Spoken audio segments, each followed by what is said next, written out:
on CityCast Nashville. There's a chill in the air, and maybe you want to snuggle up with somebody special. But where, oh where, will you ever find them? Well, earlier this year, Lane Scott Jones went on 31 first dates and wrote all about it in the Nashville Scenes Love Edition.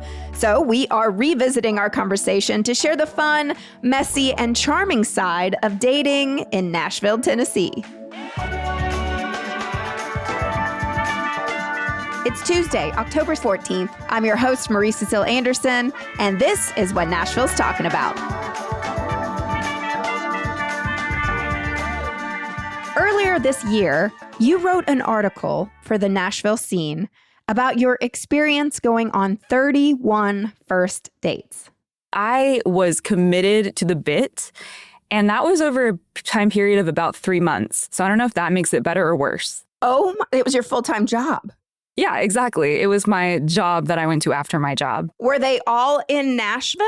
They were all in Nashville. So let me take you back. This was 2021. So I do just want to say that the events of the essay happened a while ago. And I like to think I've evolved a lot both as a person who dates and just as a person in general since then.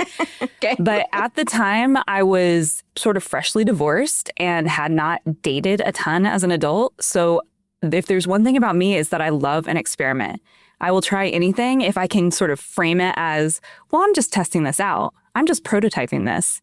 I just need to collect some data, see what I like, and see what's out there.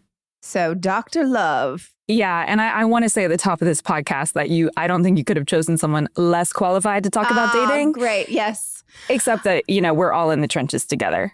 That's right. Yeah, I do need to just specify, I also am not an expert in dating. I have done a lot of research as well. So okay, a fellow scientist. Yes. So let's get into it. Because you do travel, I do want to ask first, dating in Nashville versus dating in other cities. My friends constantly are complaining that all the good ones in Nashville are taken. They're all married and they have kids and that's why I'm single. Do you agree with that statement as far as Nashville goes? That is so interesting. I have dabbled in dating abroad in other states and other cities. The first instinct I had was that Nashville just has a higher concentration of musicians, which your mileage may vary on that. And also that when I'm dating in Nashville, I have a better gauge for red flags. So if I see somebody lives in the Gulch, for instance, I know things probably won't work out between us. Ding, ding. Your point, though, about maybe this is a Southern thing, but I definitely do get the sense that there is an entire sort of cohort of people who have just gotten married young and are maybe off the market earlier than in other cities. But then you get the next wave, which is the divorces. So I think, don't lose hope, but there is definitely that element at play here. So 31 first dates. Can you give us a general idea of how those experiences went? I really was targeting a vast data set. So the thing about dating really is that I learned so much more about myself along the way than really about any of these people. Seeing myself back on the dating scene, initially what I thought I was supposed to do was make myself as appealing as possible to as many people as possible. I think the events described in that essay, you really see that. I am sort of orchestrating everything about myself to speak to the not lowest common denominator, but to be the most palatable. And I think coming out of that experience, what I learned is that actually the best way to date is to be as polarizing as possible. To sort of set up enough filters and show the most true parts of your personality that you are really weeding out the people who you wouldn't be compatible with. So that was one big takeaway. And then I think another one that came out of that for me was I set up I would say the majority of those dates on dating apps, which, as you probably know, can feel very transactional. It can feel very removed from the rest of your life. And I ended up not liking that. And I think where I've landed now is that the richest and most rewarding dating life has a lot in common with just having a rich and rewarding and full life in general. That has been really interesting to explore too, in how the things that make my life day to day community building, talking to strangers, expanding my community are the things that have actually led to a much more rewarding and rich dating life. Yeah, you can't love anybody else without loving yourself first, right? Is that what they say? For me, it was a little bit less about like loving myself and more about having a life that felt really full. And then in that life, just meeting people that way. And if I think about like my close friends, I'm sure this is the case for you too. Life does feel really good and full. And we have hobbies and interests and like deep friendships, rewarding communities. What is it going to require for somebody in a romantic sense to bring into that world that would add material benefit? The bar is high. The bar is really high. But I think that is the key, is like to hold that bar so high. Do you have a preference in apps? Or I actually read an article recently that the kids are throwing out the apps and just going back to in-person meeting. What do you prefer? I think that I'm with the kids. My preference is to meet in the wild. Obviously, I feel like that's everybody's preference. It's just, is that doable? I've been having a lot of luck with this lately, and I have a couple theories as to why, to take it back to my experimentation. The first one is that, well, I mean, I've been in Nashville for a few months, which means that I'm not traveling constantly. And so I'm going back to the same places over and over. And these are all such sort of obvious things, but I think that becoming a regular somewhere has unlocked a whole new way of meeting people in a way that feels organic. And you can catch the chemistry and the vibe early on without having the pressure of like, this is a transactional dating app date. For example, I've joined a co-working space. I'm here now. I come here every single day. And it is such a nice way to be around people I know, strangers, and develop community that way. And I have to tell you, so a strange phenomenon that has been popping up at this co-working space, I've gotten asked out on dates multiple times, but also I need to specifically share that I have been asked out via note, handwritten note. How romantic. Was it romantic? At first I was like, this is a strange phenomenon. I would get like notes dropped at my workspace, you know, hey, we have a great energy. Do you want to go out on a date? And it did kind of feel like Valentine's Day. It felt like middle school in a good way. Yes, I love to pass note. But I was like, that's the kind of like magic and whimsy that you just don't get on a dating app.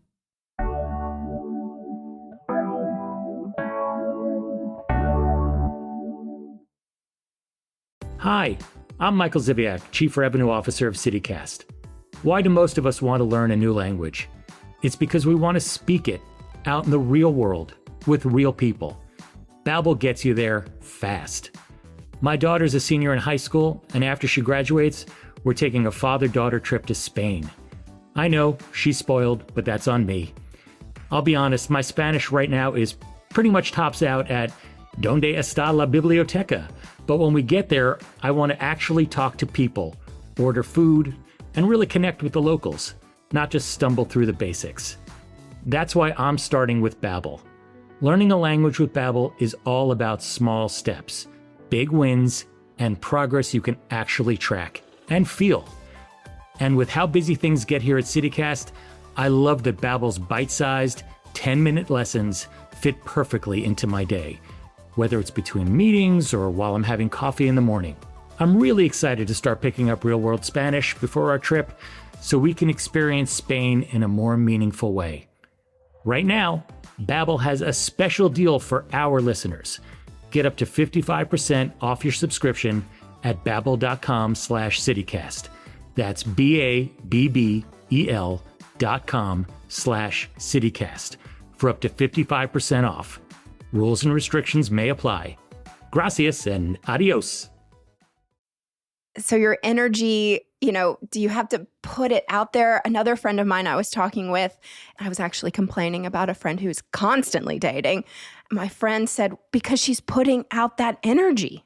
She's putting out the vibe. I mean, are you conscious of this energy and vibe that you're putting off? Or maybe it's just your happiness in your world that you've created, like what you just described earlier. Okay, I want to hear more about your energy that you're putting off, because you strike me as a very bubbly, lively, like engaging person. So that can't be it. Well, okay, maybe not. I don't know.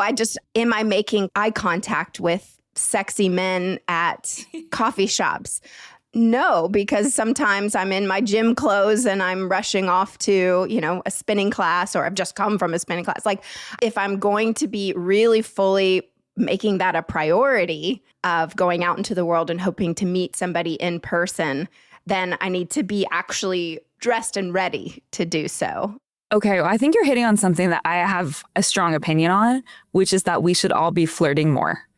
And I don't just mean romantic flirting. I mean, we should be flirting with everyone we come across, because in my view, flirting is a social good. There's a writer, Alain de Botton, who describes flirting as just the act of awakening somebody else to their own attractiveness. And again, not even necessarily romantic attractiveness, just I'm talking to you and making eye contact and paying attention to you and showing that you are an interesting person. And I think going back to your question about energy I'm putting out and energy like people put out that is really attractive, just having somebody pay close attention to you and be interested and engaged in learning about you, to me, that is the core of what flirting is. And I think we would all be better off if everybody was flirting with everybody at any given moment. As a proud 43-year-old woman, we actually have been getting a lot of listeners writing in and wanting advice on how to date in Nashville, where to date in Nashville for middle-aged people.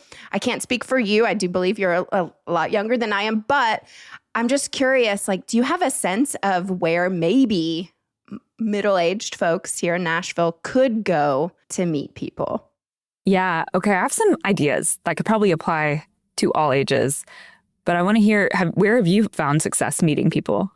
At music shows and bars and things, comedy shows. I did try for a hot second to go downtown to the hotels. A friend was like, you can go meet really hot, rich people at some of these hotels. But it turns out they're all just married people and they're there for conferences and stuff. Yeah, and I think my approach, as you've probably picked up so far, is very community driven. And I like to think about where, in these full, really interesting, rich lives we already have, what are the things that we already love to do that we might be able to find a way to meet people through? And I'm not even thinking about it as being as goal-oriented as I'm going here to meet somebody I might date, but I'm going here to meet a group of people that I could have a connection with, whether it is new friends, potential romantic partner, business partner, mentor. Co-working space is like an office crush without the HR violations. So that love that. So that's a hot tip. Also, I love clubs. I think a lot of clubs are popping up around Nashville. One of my friends, Tina, writes about this for the Nashville scene, but there are so many different places where people are gathering around shared interests. So there's reading groups. I think it's Fate LaForce Brewing. I'm a writer, so I love getting involved in our writing and creative communities because that's also where I'm most likely to find people I'm compatible with. So there's a group called Shut Up and Write where people get together and just co-write for an hour and then discuss. There are artist gatherings. I mean, things where these clubs are happening and they're happening on a monthly basis, which I think is also really critical because you get to go back and keep meeting the same people, but also expand your circles in that way. And then I will also say, I think we should be throwing way more parties, Marie. Yes. I want people to be partying, hosting dinner parties, house parties. Actually, if we could all rally around the idea that we are going to commit to bringing people together in fun gatherings where you're inviting not just your intimate circle, but also some looser acquaintances. Let them all mix and mingle, bring some fizzy beverages.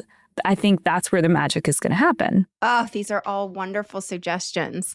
And especially for Nashville, there are so many clubs. At first, when you were saying clubs, I was like dance clubs? Oh, wow. Old school Let me dance specify. Clubs. Growing up here, yeah, we would go to the Mix Factory and... Yeah, when I say club scene, I mean sketchbook club. Yes, I love that. Yeah. Great suggestion. And so to go into more of maybe the etiquette of dating here in Nashville, I know that we are, we're getting more fluid, which I love. And, the roles of male versus female are different. But we are in the South still. I've definitely gone on several dates where the man is insulted almost if I wanted to pay or at least split the bill. What would you say about where we are with Nashville etiquette when it comes to dating? I date all genders, so I have a different experience with this. Certainly have experienced that with men. I think the general rule that feels good to me is that the person who asked you out on the date should pay for the first round, and then I'll grab the next round, or vice versa. Maybe I'm underthinking it versus overthinking it, but I think because, especially like dating men and women, that sort of binary broke down of, oh, okay, I'm always going to be the one who is paid for, or, I'm always going to expect the person I'm dating to pay for mine. And I do this with my friends too. It's like so much more fun to be generous and then let them be generous back than to be like, can we split the bill? But I understand that this is a question that comes up at the end of every date. It is an evergreen, eternal question. I do think it's a great thing to start off on the right foot when it comes to money and just kind of set those boundaries sometimes. I think you learn a lot about a person by the way they handle that moment too. In fact, sometimes that's the most revealing moment of the date. And I'm just sitting back and gathering data. There's a lot that you can pick up just from that small interaction.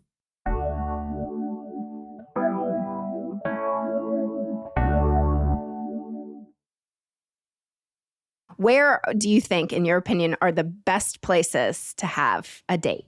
I'm going to just share my favorites in Nashville, which means hopefully I'm seeing you and all of your listeners out here at my go-to spots. But I mean, the most important things are lighting and bar seating, a place where you're not going to be rushed. My favorites are Urban Cowboy. I love to sit out on the patio.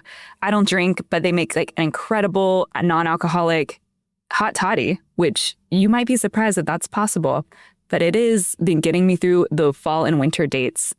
They've got the fires going out there. Like the vibes are extremely romantic and cozy. I love Lyra Happy Hour. So I'll sit at the bar there. I also love taking dates to places that I go frequently because I like seeing them interact with people I know. And then I love Cafe Rose too. Cafe Rose, okay, I will say the acoustics there are not great, but then you get a chance to sort of lean in and be like, wait, what did you say? It adds to the vibes. And for a coffee date, which as a non-drinker is always on the table for me, I love Dose Riverside. That's a great spot. I like Attaboy because I do drink, and I love that concept of they don't have a menu at Attaboy. They ask, like, what are you feeling that night? And then they create some cocktail after what your palate is thirsting for. But it's really fun then to like learn what their preferences are, and it starts a great conversation about the cocktails, and it is very sexy in there and has a cool romantic vibe. That's a great one. I think in general, anytime that you can go on a date and have something external where you're learning about them. So here's a divide, for instance. I don't love to go to a movie or even live music with a date because, well, first of all, I love to talk. So that's not going to work. Same.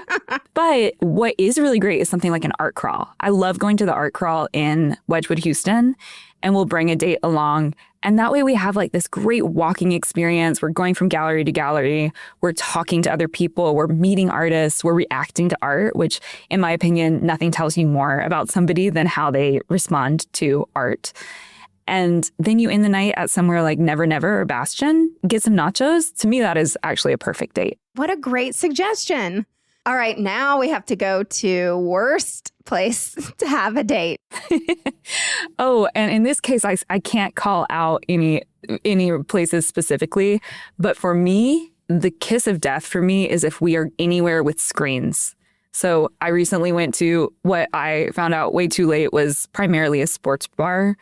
And I was miserable. The lighting was terrible. Oh, come on, overhead lighting in this day and age? Oh, absolutely please, not. Yes. Yeah, I need like good ambient lighting, a good playlist. What about you? What's the worst spot to go? I had the worst date of my life. We went to the Chicago deep dish pizza restaurant in Germantown. We sat down. We talked for maybe 10 minutes, and I knew this was not my person. And then I had to wait another 45 minutes for the freaking pizza to get out of the oven because it's a Chicago deep dish and it takes forever to cook.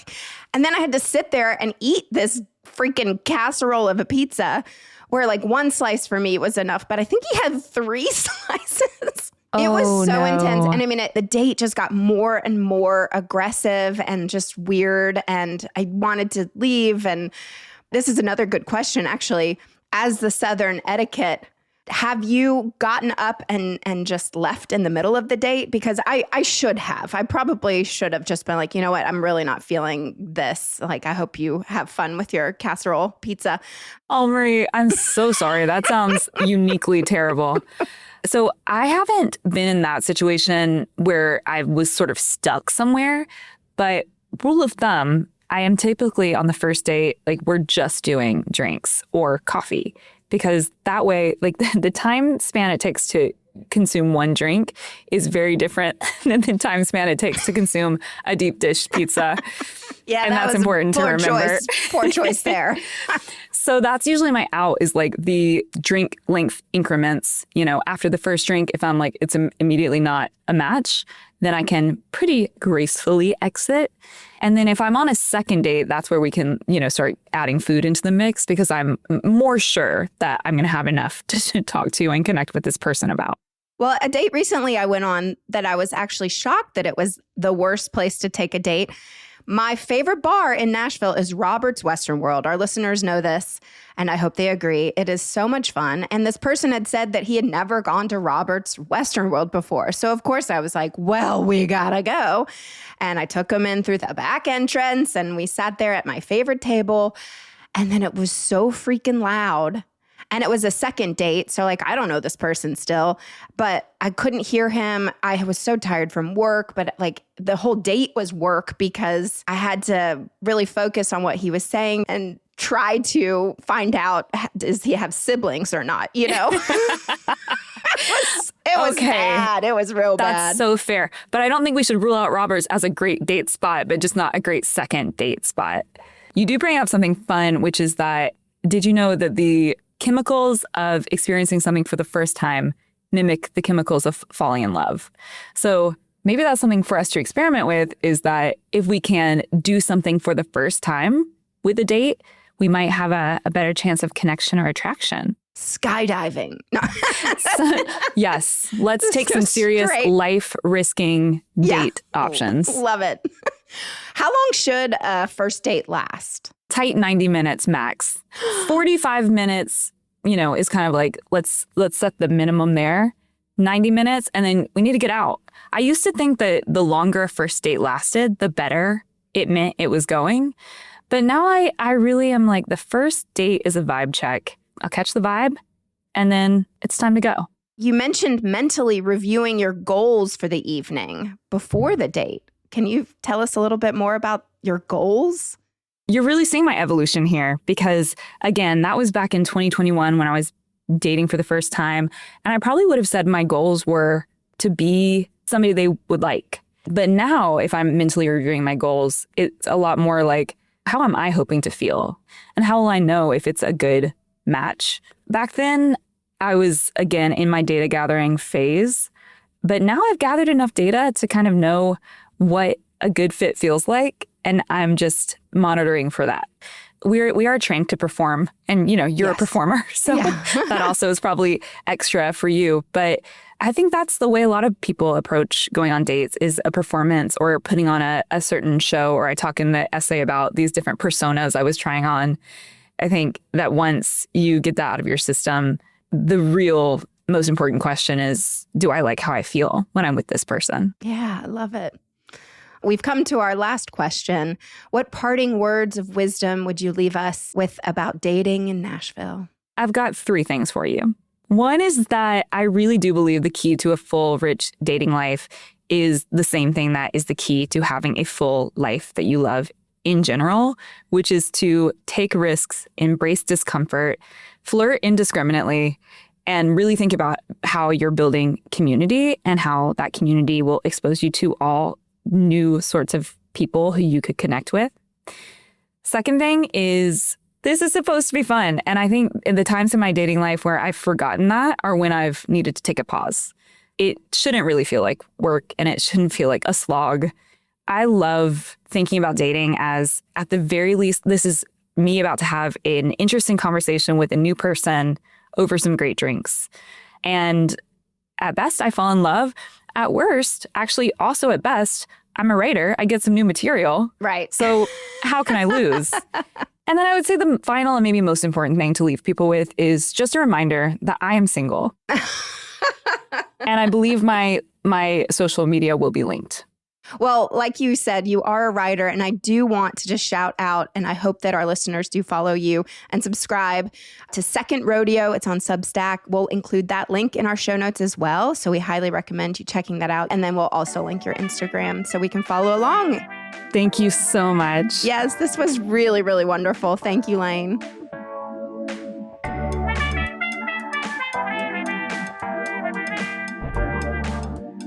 That's all for today here on CityCast Nashville.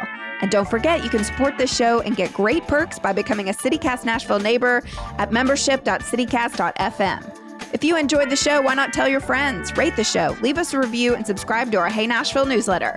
We'll be back tomorrow morning with more news from around the city. Doodles.